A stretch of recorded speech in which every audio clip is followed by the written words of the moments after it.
Bonjour à toutes et à tous, bienvenue dans Vous êtes formidables. Ce matin, découvrez le territoire de Quimperlé à travers 4 regards, 4 acteurs qui se mobilisent sur cette commune. Quimperlé est une ville de 12 220 habitants dans le sud Finistère, traversée par 3 rivières dont la Laïta, un fleuve qui, vous le verrez, sert parfois de décor aux activités de nos invités. Avec nous ce matin, Constant Ledaillot, bonjour. Bonjour. Vous êtes président de l'association Keru Beach qui rassemble amoureux du littoral et passionnés de la culture glisse. Parmi vos initiatives, vous vous mobilisez pour offrir des cours de surf à des enfants issus de milieux modestes. Morgane Combe, bonjour. Bonjour. Plusieurs cordes à votre arc, vous êtes peintre en lettres, la Benjamine du conseil municipal de Quimperlé. Et ensemble, avec Constant Ledaillot, vous avez lancé le festival Enesfest qui mêle art et sport. Vous nous raconterez. On parlera aussi jardinage et horticulture avec vous, Christian Grillard. Bonjour. Bonjour. Votre association construit tout au long de l'année une programmation riche pour les habitants, qui ont la main verte ou pas d'ailleurs.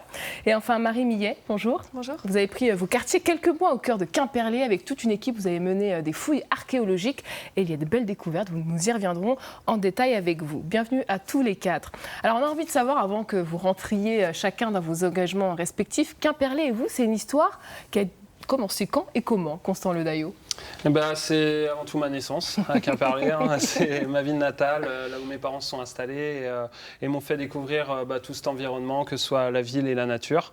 Et ça a évolué en allant sur la côte, en pratiquant des sports nautiques et en me mettant au surf. Et ensuite, le sport m'a fait revenir à Quimperlé pour pouvoir partager ça au maximum. Et c'est quoi la vie d'une jeunesse à Quimperlé ? Justement, pour ma part, c'était beaucoup la forêt et la mer, l'échappatoire pour pouvoir pratiquer des sports dans la nature et pour pouvoir m'exprimer et assouvir mes envies, on va dire, dans ces sports-là. Et à côté de ça, c'est une petite ville, donc beaucoup de connaissances, beaucoup de gens qui passent du temps ensemble et des bons moments. Alors vous, Morgane Combe, vous vous êtes installée à Quimperlé il y a plus de 3 ans. Qu'est-ce qui fait qu'on décide à un moment donné de poser ses bagages à cet endroit ? Donc, je suis arrivée en Bretagne en 2016. Je suis originaire d'Épinal, dans les Vosges. Et donc, au début, j'étais à Pont-Scorff. Et l'idée, c'était vraiment d'avoir un atelier. C'était le premier objectif, d'avoir un atelier de peinture en lettres en Bretagne. Et en fait, mon collègue Gwenolé, avec qui j'ai monté le collectif Monoro, collectif graphique basé à Quimperlé, il est originaire de là. Et en fait, on souhaitait créer un atelier bureau en commun. Et Quimperlé s'est un peu imposé comme une évidence par la dimension de la ville, par son énergie aussi. Enfin, on était aussi à un moment vraiment sympa où il y avait des jeunes qui revenaient à Quimperlé.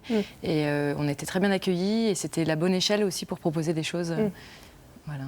Et qu'est-ce qui vous a frappé les premières semaines quand vous arrivez dans cette ville ? En fait, la première fois que j'ai travaillé en Bretagne, ma première enseigne, c'était à Quimperlé en 2016. Donc j'avais déjà quand même une petite idée de la ville. Mais évidemment, son cadre naturel, c'est assez étonnant d'avoir ces 3 rivières en basse ville. Et puis l'architecture qui est incroyable. Enfin, là où j'ai grandi, l'architecture, il y a beaucoup plus de traces de la guerre. Donc là, c'est vraiment préservé. On regarde des photos de la fin du 19e, ça a très peu changé, quoi.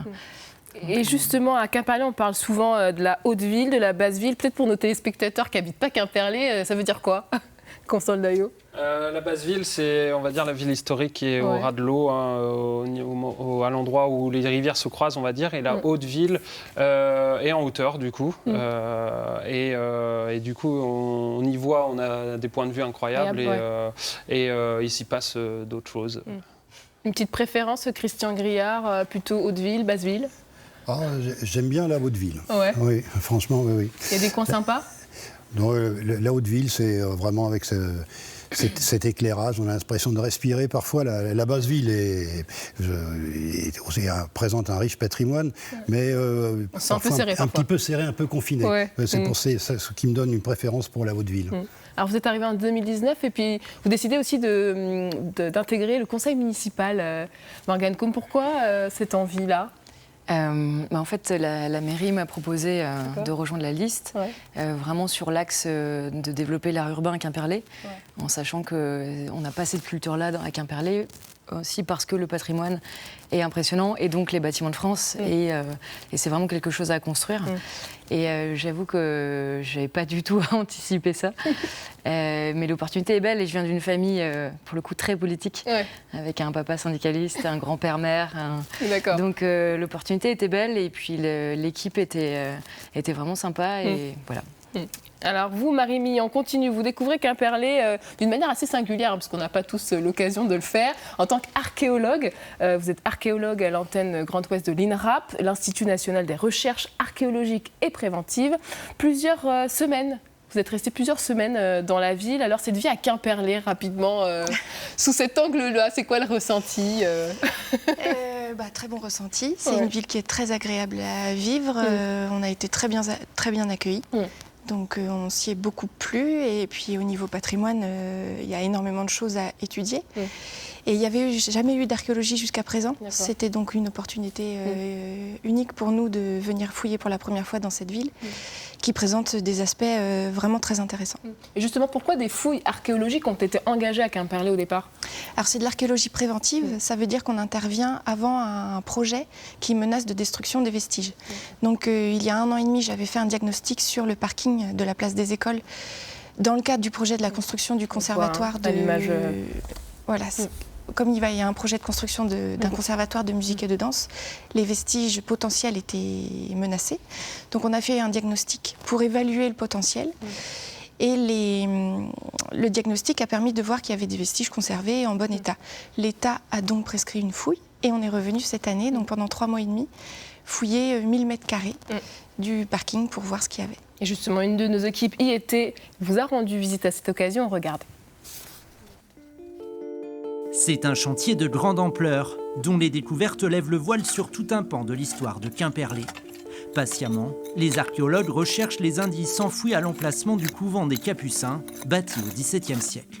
Là maintenant, on vide la fosse pour ramasser un maximum de mobilier.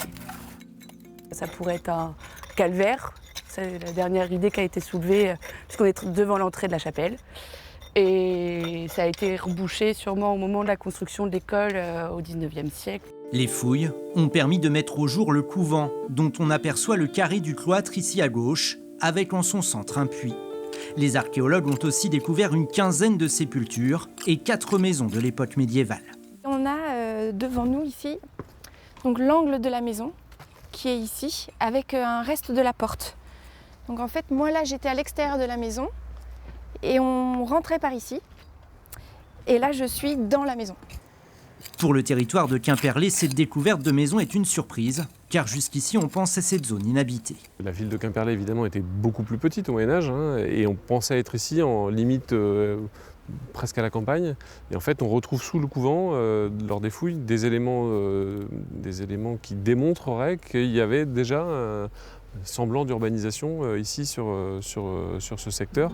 Et la découverte la plus inattendue, c'est sans doute ceci, le dépôt de fondation du couvent. 2 pierres scellées l'une sur l'autre qui dissimulaient une plaque de plomb avec un texte en latin. Ce texte nous donne une date précise, les noms des gens qui règnent à ce moment-là, autant au niveau national qu'au niveau régional, et le nom de la personne qui a posé la première pierre. La pierre a été posée le 1er mai 1654. Et ça, c'est rare d'avoir une date aussi précise. En archéologie, de pouvoir dater un objet au jour près, c'est jamais. Ce serait le seul dépôt de fondation à avoir été découvert en Bretagne selon l'INRAP. Les autres objets exhumés vont peut-être également permettre dans les mois qui viennent de nouvelles révélations. Alors, pour ce reportage, un chantier de 3 mois et demi. Alors ça reste quand même un travail minutieux, parce qu'on voyait les gros coups de pelle à un moment donné, mais c'est un travail minutieux. Oui, c'est un travail minutieux, oui, mais qui ne se fait pas qu'à l'outil de dentiste et au pinceau, contrairement à ce qu'on croit. On intervient d'abord avec une pelle mécanique de 15 tonnes pour retirer tous les niveaux de parking et de remblai. Et puis il y a des moments où il faut être très minutieux, d'autres non, en fait. Ça dépend des moments. Et l'émotion, quand on découvre des vestiges, c'est toujours la même en tant qu'archéologue ou pas ? Alors, à titre personnel, oui, c'est toujours des moments de joie, oui, bien sûr, oui. C'est des moments qu'on partage avec l'équipe, c'est toujours des très bons moments, oui. Comment vous arrivez finalement à dater un vestige? Parce que là, c'était exceptionnel, 1654. Oui. Et d'habitude, c'est beaucoup plus compliqué. Oui, en fait, dans l'archéologie urbaine, c'est une succession de couches de terre et de murs qui se succèdent. Et c'est les objets qu'on va découvrir dans ces couches de terre qui vont nous permettre de les dater. Donc en général, c'est des fragments de céramique, donc des pots à cuire, des pots de stockage, etc. Il peut aussi y avoir des outils en métal, des monnaies. Et quand on n'a rien de tout ça, on va faire des analyses plus chimiques. Par exemple, faire des datations au carbone 14 avec des charbons de bois, par exemple. D'accord. Alors j'imagine que votre chantier a intrigué les habitants de Quimperlé. Alors est-ce que les gens vous posaient des questions? Est-ce qu'ils vous regardaient Oui, on avait des spectateurs absolument tous les jours, dont certains habitants qui revenaient toutes les semaines pour suivre l'avancement du chantier. Et on a senti un très grand intérêt des habitants. Et donc oui, nous on a partagé, on a discuté avec les gens tous les jours. Morgane Combe, il y a eu un engouement particulier autour de ce chantier. J'imagine qu'on en a parlé dans la vie municipale. Bien sûr, ouais, c'est assez étonnant. C'était impressionnant, honnêtement. Et puis en plus, la météo par-dessus, vous faisait une chaleur. C'était l'Égypte en Haute-Ville, quoi. C'était impressionnant. Donc, il y avait beaucoup de monde, en tout cas pour les visites. Et il y a eu notamment des fresques aussi qui ont été élaborées pendant le chantier. Oui, alors oui, c'est vrai que là, ça fait le lien avec mon engagement municipal, mais c'est le premier projet vraiment d'art urbain initié par la ville. Parce que la maison en question va être démolie au moment de la construction du conservatoire. Donc en fait, c'était une belle opportunité de lier passé, présent et de faire travailler un artiste local, Yann l'Outsider. Donc tout ça fonctionnait très bien ensemble. Et vraiment, on avait une belle opportunité puisque il y a beaucoup de travaux aussi qui ont lieu à Quimperlé là, pour les 4 ans qui viennent. Donc ça fonctionnait bien. Ça vous arrive d'avoir des performances sur des chantiers qui cherchent les traces du passé, Marie Millet? C'est la première fois. Alors comment vous avez vécu ça? Pour nous, c'était très intéressant parce que c'était très rigolo de le voir travailler. Intéressant de discuter avec lui parce qu'il s'est inspiré de notre travail pour sa fresque. Comment ça? Qu'est-ce qui l'a inspiré? Il y avait une partie sur l'identité bretonne, mais à travers les âges. Donc je sais qu'il s'est inspiré de monuments mégalithiques, par exemple, notamment Gavrinis. Et puis sur les strates, justement, dont je parlais tout à l'heure, je sais qu'il a utilisé différentes couches de peinture pour évoquer les strates de l'histoire. Qu'il a travaillé un peu comme ça. Mais les présents et passés, c'est chouette comme initiative. En tout cas, et quelle est la suite après ces découvertes, Marie Millet? Elles seront analysées, décortiquées? Oui, donc on vient de terminer le chantier. Maintenant, ça va être un travail d'analyse au bureau. Donc tous les différents types de mobilier vont être répartis chez les différents spécialistes. Et puis, il va falloir faire un travail historique général parce que ce chantier permet de documenter l'histoire très locale, mais aussi la Haute-Ville et puis toute la ville de Quimperlé, et puis à titre plus général, l'histoire de la Bretagne, et puis l'histoire de l'urbanisation au Moyen-Âge, etc. Donc ça va recouvrir de grands domaines. Donc il va falloir faire des études plus poussées, puis faire un travail de synthèse qui sera rendu sous forme de rapport d'ici 2 ans, et probablement sous forme d'exposition et de conférences à Quimperlé. Nous, on va rester dans le passé de Quimperlé, un passé un peu plus proche que des vestiges de 1642. Retour en 1982, 22 Quimperlois se sont lancés un défi fou, rejoindre Keilenkirchen en Allemagne, ville jumelée avec Quimperlé, et tout cela en courant. Regardez. C'était en 88.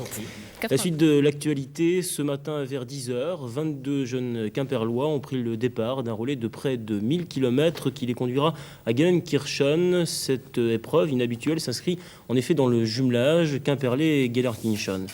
Les jeunes coureurs bretons devraient arriver à destination vendredi prochain après avoir traversé le nord de la France et la Belgique. Loïc Mathieu. Et c'est le début du festival de Cannes. Le soleil pâle d'un matin mal réveillé faisait la grande ombre sur la place Saint-Michel. Une grande ombre qui ne parvenait pas à assombrir l'optimisme des 22 Quimperlois qui s'apprêtent à couvrir les 918 km qui les séparent de leur ville jumelle, Gelsenkirchen. Ce n'est pas un coup de folie frappé aux 10 heures de l'horloge, non, c'est plus modestement une réplique aux jeunes Allemands pour resserrer les liens d'amitié, comme l'on dit dans les discours officiels. Je vous dirais également que le jumelage Quimperlé-Gelsenkirchen dure depuis bientôt 17 ans. et qu'au-delà des manifestations traditionnelles, délégations officielles, échanges de scolaires, de sociétés sportives, je pense que cette manifestation, cet événement, c'est la conclusion d'une véritable réussite en ce qui concerne le jumelage. Il ne faut pas voir ça au travers de la performance sportive, je pense. Hein. Je pense qu'on espère faire aussi bien. Est-ce que vous êtes préparé quand même pour courir? Oui, on s'est préparé. Ça fait 4 ans qu'on court régulièrement en forêt tous les dimanches et dans la semaine, 1 heure. Autrement dit, vous êtes tous des sportifs. On est tous des sportifs, absolument. On est venus tard à la course à pied, conscients que notre santé en avait besoin, mais on s'entraîne régulièrement, on fait environ 50 km par semaine. Alors les relais seront d'à peu près combien? Environ 3 quarts d'heure, ça fait environ 9 km chacun. On s'est donné les temps de 9 km tous les 3 quarts d'heure. Hein.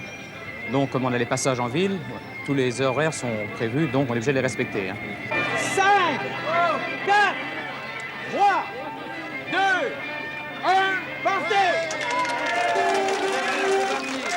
10 heures bien sonnées et les voilà partis, ces 22 Quimperlois âgés de 17 à 55 ans. Ils ont couvert les premiers kilomètres ensemble et le premier relayeur s'est envoyé sa part de bitume. Le tout dans une ambiance incroyablement sympathique où spontanément un adepte attend le relayeur pour lui faire un brin de conduite. Calé derrière le volant, on ne se sent pas très à l'aise comme écarté de la fête. C'est vrai qu'ils ont l'air franchement bien dans leur basket. Ils bavardent, parlent de l'odeur du temps, de l'air de Gelsenkirchen, de l'amitié, et ils vont jusqu'au prochain relais, 10 km. Courir, sourire, 10 km à venir, passer, dormir, manger, 10 km au prochain relais, pour rien. Comme ça, pour aller serrer la main des copains de Gelsenkirchen.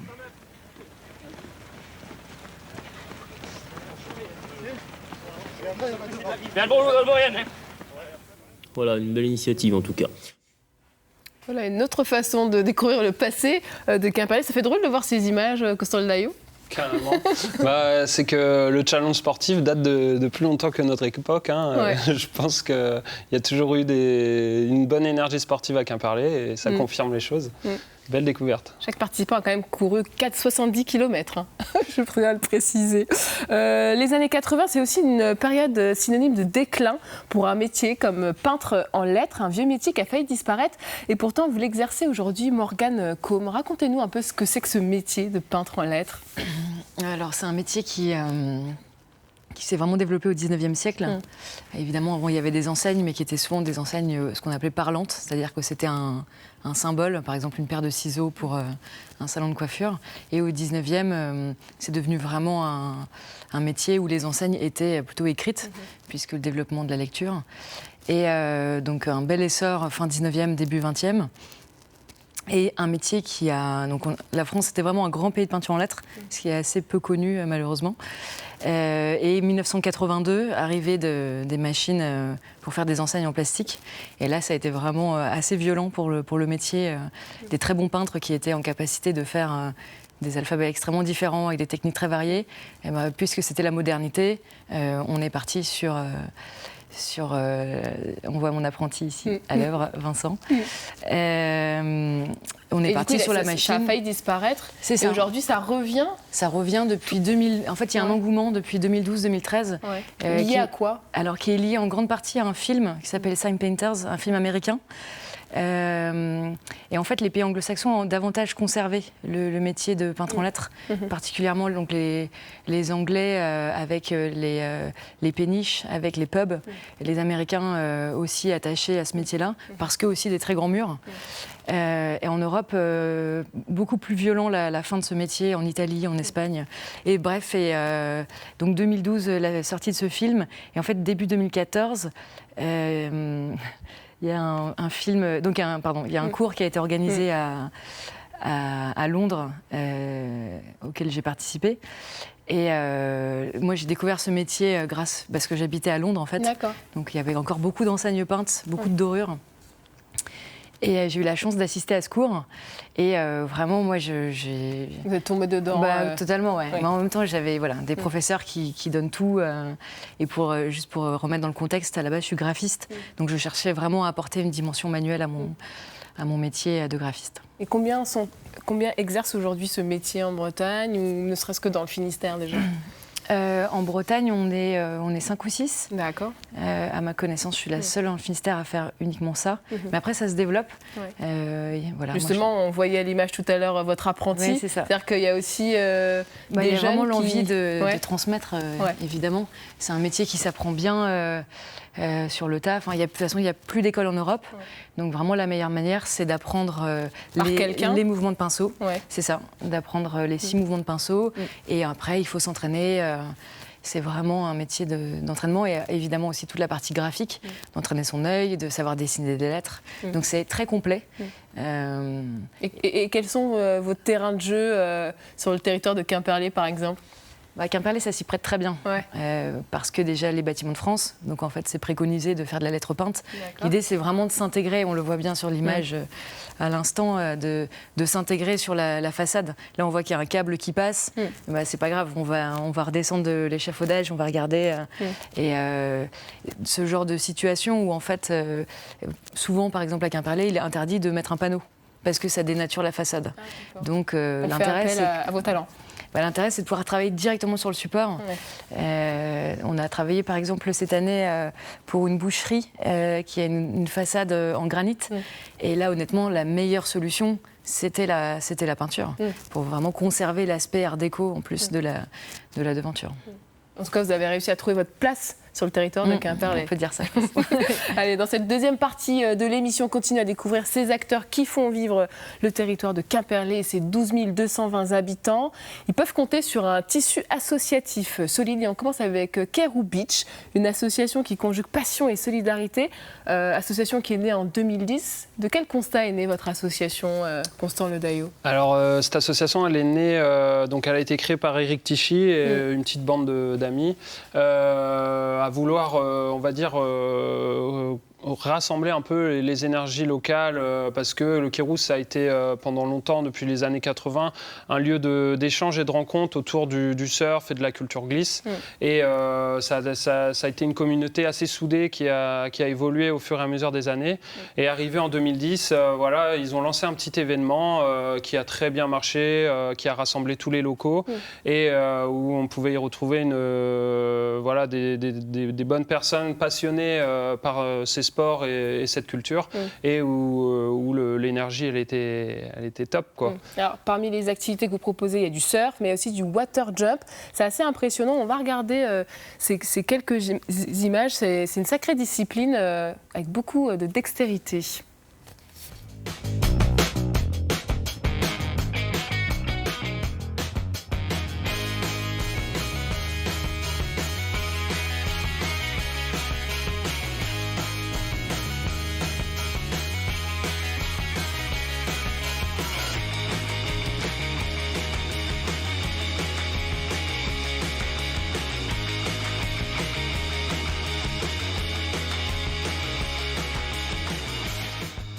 Alors le water jump, c'est une discipline très technique en fait. Oui, mais qui permet un peu plus d'erreur que en fait sur les vrais boss. En fait, c'est clairement pour le début, c'est pour pouvoir s'entraîner techniquement à faire des figures en l'air avec le vélo, maîtriser le vélo, pour ensuite pouvoir réitérer ces figures-là sur des vrais boss où bien sûr ça pardonne moins les erreurs. Ouais, vous avez beaucoup d'adeptes dans votre club ? Ouais, beaucoup d'adeptes. Après, une minorité qui a vraiment persévéré parce que bon, déjà, on n'a pas forcément la mise en place autour. Voilà, c'est pas super simple de mettre ça en place. C'est une grosse installation, quoi. On fait pas un water jump sur un coup de tête. Ça demande de la manutention, de la mise en place, de la sécurité, parce qu'il y a toujours du public autour. Mais ce qu'on a fait, donc on a un petit noyau qui a très, très bien progressé, venant de différents types de sports. C'est ça qui est assez incroyable. Comme je prends l'exemple de Chloé qui est ex-gymnaste. Par contre, à côté, on a pu faire des initiations avec des tout petits ou même des plus grands. Il y a des tout petits qui peuvent faire du water jump. Oui, on commence à 8 ans à peu près. Donc il y a une limite de gabarit, on va dire, pour pouvoir lancer le vélo et sauter. Mais on a pu leur faire essayer ça. Et c'est vrai que pour beaucoup, c'est un rêve de pouvoir sauter en vélo dans l'eau. Et chaque année, vous organisez la Caribou Beach Party. On va voir ces quelques images à l'écran. Il y a du monde et il y en a pour tous les goûts. Quelle est l'idée de cet événement ? Alors l'idée, comme l'idée de base de Eric en 2010, c'était de rassembler un maximum de gens sur notre spot durant 2 jours autour de la culture glisse, la culture de la plage et y mettre l'ambiance pour profiter et passer un super moment. Quoi. Et ben on va regarder ces quelques images là.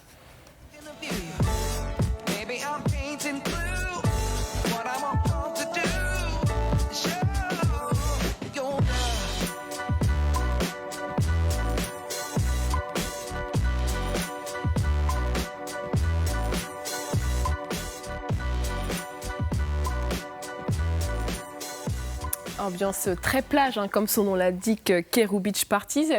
C'est quoi votre volonté en créant cet événement Alors, la volonté de base, le but de l'asso, c'était vraiment pouvoir ouvrir les portes du surf à tout le monde, qu'il n'y ait plus de raisons financières pour ne pas pouvoir y pratiquer, on va dire. Et ensuite, la deuxième source d'énergie, on va dire, c'était vraiment rassembler des gens et profiter, passer un bon moment autour de tous nos sports, toutes nos passions. Sur cet endroit où on a grandi, on a passé vraiment toute notre vie, qu'on était dans l'eau à surfer ou en dehors de l'eau. Et rassembler ces gens et les voir heureux sur le spot où on a vécu, c'était le plus grand des plaisirs, quoi. Et quand 2 personnes engagées se rencontrent, ça crée un autre festival, c'est NS Fest, pardon. Morgane Combe et Constance Lahaye, quel esprit vous voulez donner à cet autre festival? Alors déjà, expliquez-nous c'est quoi le concept. Morgane?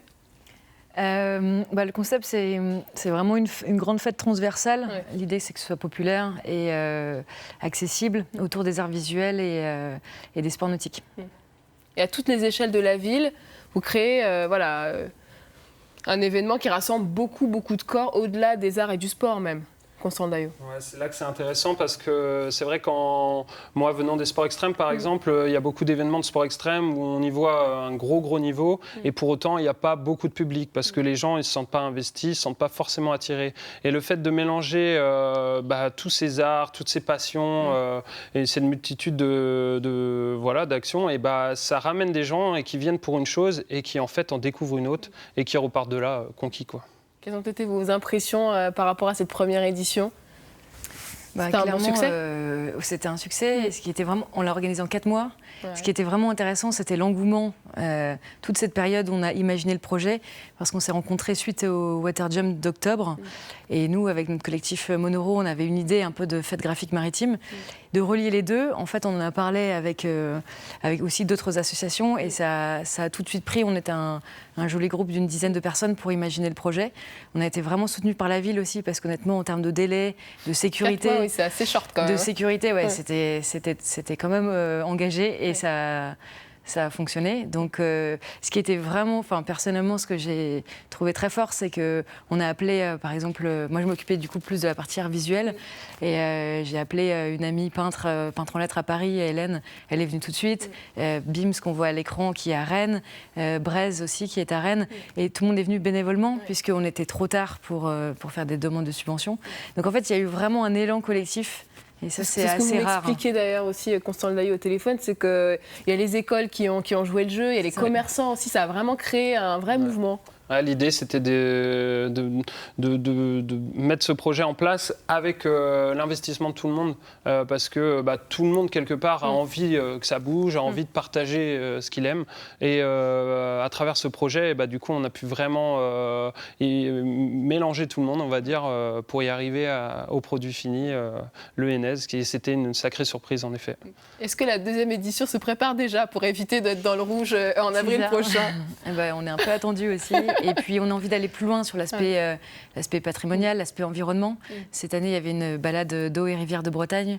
Ça, c'est quelque chose qui nous tient à cœur, puisque si on le fait là, ça veut dire aussi qu'on a un patrimoine remarquable. Donc, d'aller plus loin sur ça, d'aller plus loin sur d'autres sports. Le mountain board, entre autres. Développer ça, parce qu'en fait, par exemple, le mountain board, on a la chance à 10 km de chez nous d'avoir des gars qui sont dans les meilleurs européens en freestyle. Et personne ne les connaît, parce que c'est un sport peu démocratisé. Et du coup, cette année, on a réussi à les faire venir à la Keru Beach, par exemple. Et du coup, ils ont pu s'exprimer devant le public. Et là, l'idée serait de les faire revenir. Donc ça, c'est les Narano Riders d'Arzano. Et pareil, le club d'escalade pour le mur d'escalade, des des bosses de vélo, développer le Vous avez skate. encore plein d'idées, et c'est pas fini. Faut nous bloquer. Allez, nous on change complètement de registre. On va parler jardinage et horticulture avec vous, Christian Grillard. Vous présidez l'association du Pays de Quimperlé. Et toute l'année, vous proposez diverses animations. Sur les mêmes lieux d'ailleurs que le festival. Alors l'association d'horticulture de Quimperlé est ancienne, hein, elle a été créée en 1969. Nous sommes une cinquantaine d'adhérents et nous accueillons de nouveaux adhérents encore en ce début d'année.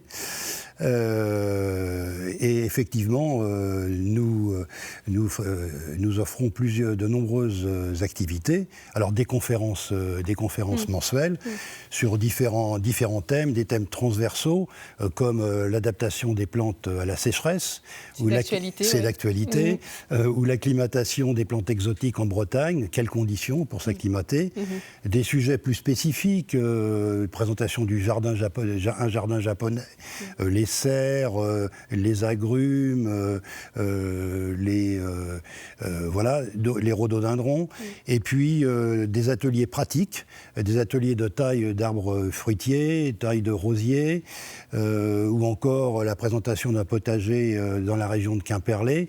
Voilà donc un peu ce panel d'activités qui se complète chaque année par un vide-jardin que nous organisons sur les bords de la Laïta, qui est sur Couf.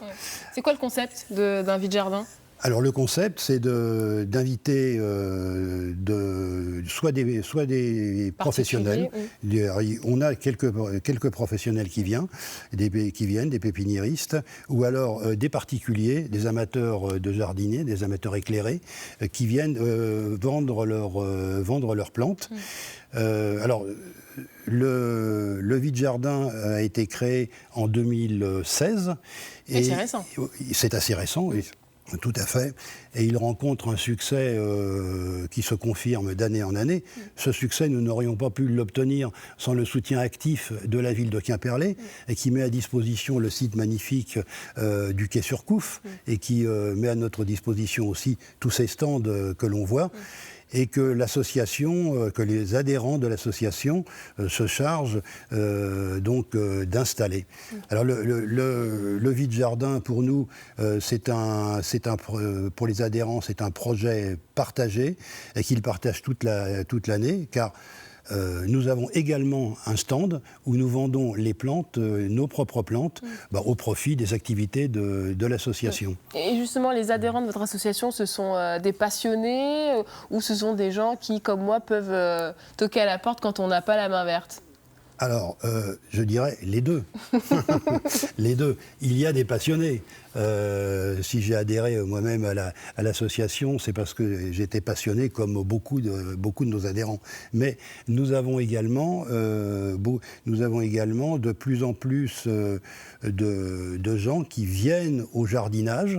Ça, c'est un mouvement de fond que l'on constate aussi bien sur le plan de la fréquentation du vide-jardin, car nous accueillons plus de 1000 visiteurs tous les ans, et c'est transgénérationnel maintenant. Le jardinage n'est plus une activité exercée principalement par des retraités, mais il y a de plus en plus de jeunes qui s'y intéressent et qui trouvent là un art de vivre, je dirais, un art de vivre qui est partagé donc par toutes les générations et qui permet de lutter efficacement contre le stress et la sédentarité. Et justement, vous parliez tout à l'heure des conférences adaptation des plantes à la sécheresse. C'est vraiment des discussions que vous avez au sein de votre association sur tous ces changements qu'on subit chacun à notre niveau et qui concernent aussi le jardinage. Oui, bien sûr. Alors, donc, c'est le thème, par exemple, l'adaptation des plantes exotiques, l'adaptation à la sécheresse. C'est un professeur des plantes à la sécheresse, c'est un professeur de SVT qui fera la conférence. Hein. C'est interactif. Et bien évidemment, nous mettons en pratique les conseils que nous recevons à cette occasion. Hein. Et également, quand nous allons sur le terrain, nous visiterons au mois de novembre les jardins des maraîchers de la Coudray aux alentours de Quimper. dont le président est Jean-Hubert Gilson, l'ancien responsable des espaces verts de la ville de Quimper. Et là encore, c'est des échanges, c'est un enrichissement avec les échanges que l'on peut avoir sur le terrain et que l'on met en pratique sur le terrain. Et pour répondre à votre question concernant les néophytes, ceux qui n'auraient pas la main verte, on n'a pas spécialement la main verte. On apprend à jardiner correctement, c'est-à-dire à répondre aux besoins de la plante, aux besoins des plantes. Voilà, et le tout, c'est une affaire d'expérience par la suite. Est-ce qu'on a des jardiniers autour de cette table? Non, pas trop. Aux heures perdues, ouais. Un tout petit peu. Et justement, sur ces questions environnementales, est-ce que ce sont des enjeux qui traversent aussi vos activités, Constant Ledaillot ou Morgane Combe? Alors, moi, personnellement, comme je disais au début, je viens des sports outdoor, on va dire, qui se pratiquent dehors. Donc, clairement, la nature est tout le temps autour de nous et on en a besoin, que ce soit pour aller faire du snowboard l'hiver, il nous faut de la neige. Pour avoir des vagues, faut que l'océan aille bien. Vous arrivez à sensibiliser les jeunes sur ces questions-là? Oui, à partir du moment, donc on bosse beaucoup avec les scolaires sur Cloire-Carnouët à l'USB Cloire et du coup, justement les jeunes, le fait de leur faire comprendre que la nature elle nous offre énormément de plaisir, et derrière, c'est facile de leur montrer qu'on peut ramasser des déchets, on peut avoir une hygiène, on peut trier nos déchets, plein de bases comme ça pour respecter la nature et ils le voient directement parce que c'est donnant-donnant quoi. Ils respectent la nature, elle les respecte et ils se font plaisir. Justement, sur le festival NSS, vous aviez des jolies initiatives comme la vaisselle participative, j'ai cru voir. Oui, c'est ça fait partie des essentiel. Petits gestes. Après, honnêtement, sur la deuxième édition, on aura beaucoup plus à faire. Parce que c'était pas au rendez-vous, notamment en termes de mégots. C'était. Il y a un combat mené contre les mégots. Honnêtement, c'est étonnant. En étant plus juste à côté, il y avait un atelier sur valoriser les. Comment c'était? Valoriser les bouches d'égout. D'accord. Pour justement dire, si vous jetez votre mégot à cet endroit-là, ça finit dans la mer très rapidement, particulièrement ici, quoi. Et merci à l'association Aux Actes, du coup, qui sont vraiment investis là-dedans et du coup qui nous ont mis en place cette vaisselle participative, excusez-moi.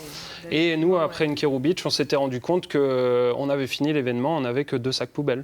Et pourquoi? Parce que tout était recyclé, réutilisé, on avait un minimum de déchets. Donc ça... C'est au top. Il faut continuer comme ça, je pense. Et par rapport à vos 3 associations, est-ce que vous êtes toujours à la recherche de bénévoles ou ça va, on est assez actif sur Quimperlé, on arrive à trouver des bénévoles? Nous concernant, nous sommes tous bénévoles. Ça, c'est le principe. Donc la recherche, c'est la recherche surtout, la recherche d'adhérents, comme je vous l'ai dit, en ce moment, depuis 2-3 ans. Septembre, c'est souvent la période où... nous avons eu le forum des associations samedi. Pour notre part, nous avons une dizaine d'adhésions supplémentaires. Donc ça montre l'engouement et l'engouement des jeunes générations. Je crois que ça, c'est un fait nouveau qu'on remarque depuis 2-3 ans. Vraiment, ils sont... Une façon de reconnecter à la nature, d'une certaine façon. Être en communion avec la nature, être en harmonie avec la nature. Je crois que ça, c'est un souhait. Ça va au-delà de produire ses propres légumes, ses propres fruits, même si c'est important. C'est vraiment, en effet, être en contact des saisons, parce que le jardin offre une activité 10 mois sur 12. Pas de problème, on peut toujours... Et pour vous, pour Kero Beach ou NS Fest, des bénévoles, peut-être, vous en recherchez oui. Toujours? On est en train de construire du coup la deuxième édition d'NS Fest qui aura lieu le 22 et 23 avril 2023. Donc bien sûr, on serait ravis d'étoffer le groupe pour des sujets assez variés comme la préparation des décors, évidemment tous les aspects un peu de sécurité, etc. Donc on peut nous contacter. Il nous reste 30 secondes, Constant Ledaillot. Le dernier mot vous revient, hein, l'illustre Quimperlois de ce plateau. Qu'est-ce qui caractérise le mieux, selon vous, l'identité de ce territoire ? Je dirais la liberté et le grain de folie, quoi, hein, parce qu'à tout âge et dans tous les styles et tous les niveaux, on y voit vraiment un lâcher-prise de chaque personne et qui donne des belles choses comme ce qui se crée à Quimperlé. Ce qu'on voit ce matin sur ce plateau. Je suis fatiguée. Ce sera le mot de la fin. Merci à toutes et à tous d'avoir été avec nous. Nos amitiés aux Quimperlois qui nous ont suivis depuis chez eux. Très belle journée sur France 3 Bretagne et à bientôt.